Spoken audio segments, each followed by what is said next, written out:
Assalamualaikum warahmatullahi wabarakatuh. Bismillahirrahmanirrahim. Alhamdulillahi rabbil alamin. Wassalatu wassalamu ala ashrafil anbiya wal mursalin. Habibina maulana wa qudwatina wa uswatina wa sayyidina Muhammadin wa ala alihi wa sahbihi ajma'in. Alhamdulillah.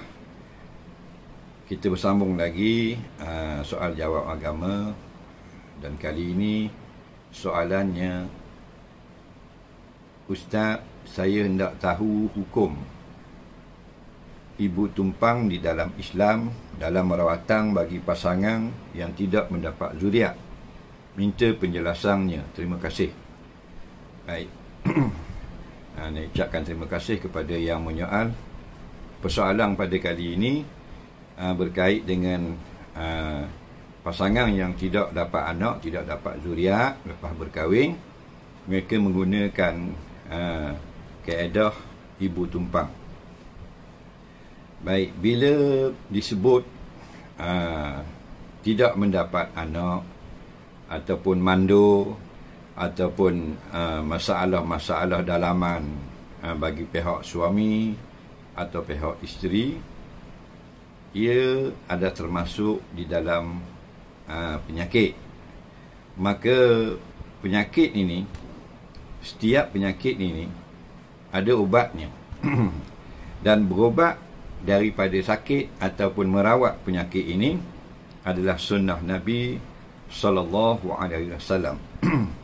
Bila kena pada ubatnya, Allah akan memberikan kesembuhan. Yang wajib atas kita manusia ini ialah berusaha, berikhtiar dan tawakal kepada Allah. Dengan syarat usaha kita itu mematuhi garis-garis panduan syarak. Dalam suatu hadis yang diriwayatkan daripada Jabir radhiyallahu anhu, Rasulullah sallallahu alaihi wasallam bersabda, "Likulli da'in dawa." Bagi setiap penyakit itu ada ubatnya.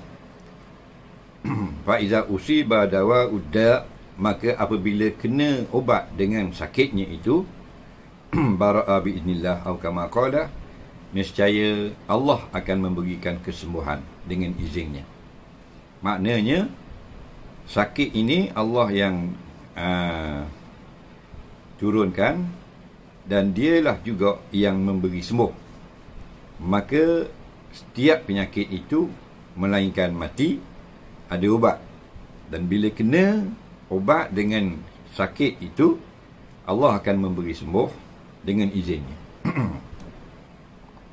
Tapi tadilah dengan syarat-syarat yang ditetapkan oleh ulama-ulama, iaitu mematuhi peraturan-peraturan syarak. Jika maknanya kaedah mendapatkan anak bagi pasangan yang tak dapat anak ini, menggunakan kaedah yang tidak bercanggah dengan hukum syarak, hukumnya harus. Baik, Dr.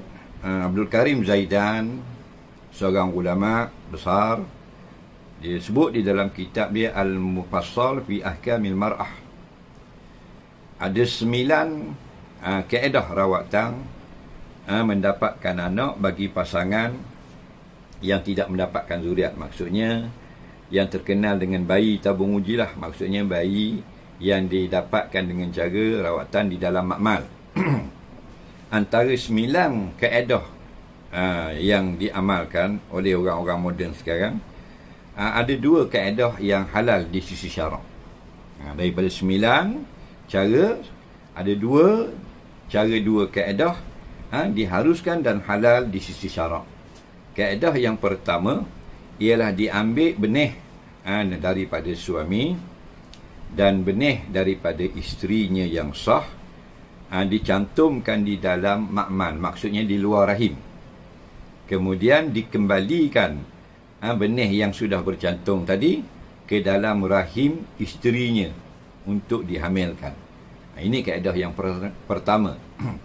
Kaedah ini halal. Dan kaedah yang kedua, diambil benih suami dengan cara moden, tidak dengan cara jima', diambil benih suami dan digunakan alat untuk menyuntik benih suami itu ke dalam rahim isterinya yang sah. Kedua-dua cara inilah yang halal yang disebut oleh Dr. Abdul Karim Zaidan dalam kitab Al-Mufassal fi Ahkamil Mar'ah tadi.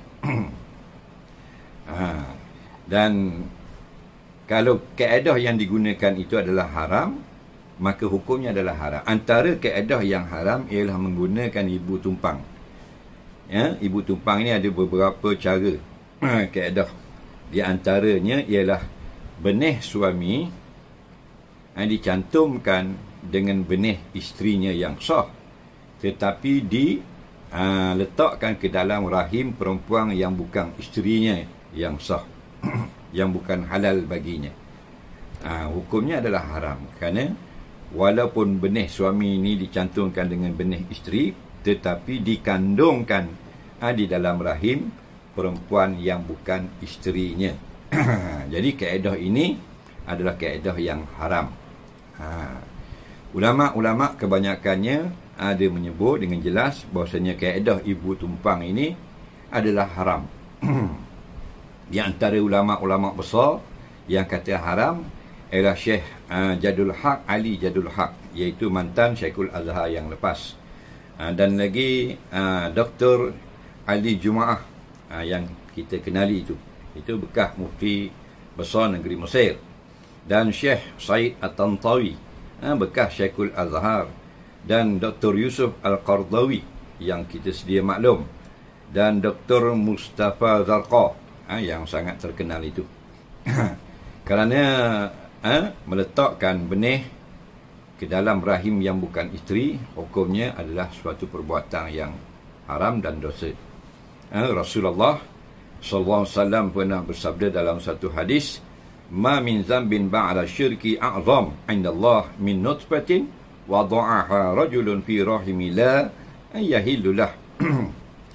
Tidak ada dosa yang lebih besar selepas daripada syirik kepada Allah, iaitu seorang laki-laki meletakkan benihnya di dalam rahim perempuan yang tidak halal baginya. Jadi kita ulang balik masalah ibu tumpang ini, ulama-ulama mengatakan hukumnya adalah haram. Yang dihalalkan ada dua cara untuk mendapatkan anak dari segi rawatan moden. Yang pertama, diambil benih suami dan diambil benih isteri dan dicantumkan di luar rahim. Setelah bercantum, disuntik masuk ke dalam rahim isterinya tadi. Hukumnya adalah harus dan halal.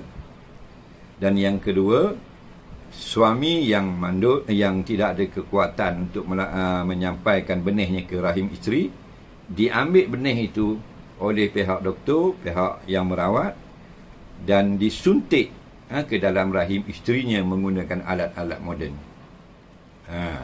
Maka ini juga caranya adalah dihalalkan di sisi syarak. Maka kedua-dua cara ini harus dan halal, dan anaknya adalah anak yang sah bagi kedua pasangan suami isteri tersebut. Jadi mudah-mudahan kita dapat faham sedikit jawapan yang amat ringkas tadi tentang hukum ibu tumpang, iaitulah diharamkan oleh Islam kerana ibu tadi rahimnya bukanlah dihalalkan bagi orang yang bukan suami bagi dia. Tak kiralah sama ada kaedah menggunakan benih suami dimasukkan dalam rahim perempuan yang bukan isteri, atau benih isteri dicantumkan dengan benih yang bukan suami ke dalam rahim ibu tumpang, atau ada beberapa kaedah lagi. Hukumnya adalah haram di sisi Islam. Wallahu alam. Semoga kita semua dipelihara oleh Allah daripada segala penyakit dan wabak. Assalamualaikum warahmatullahi wabarakatuh.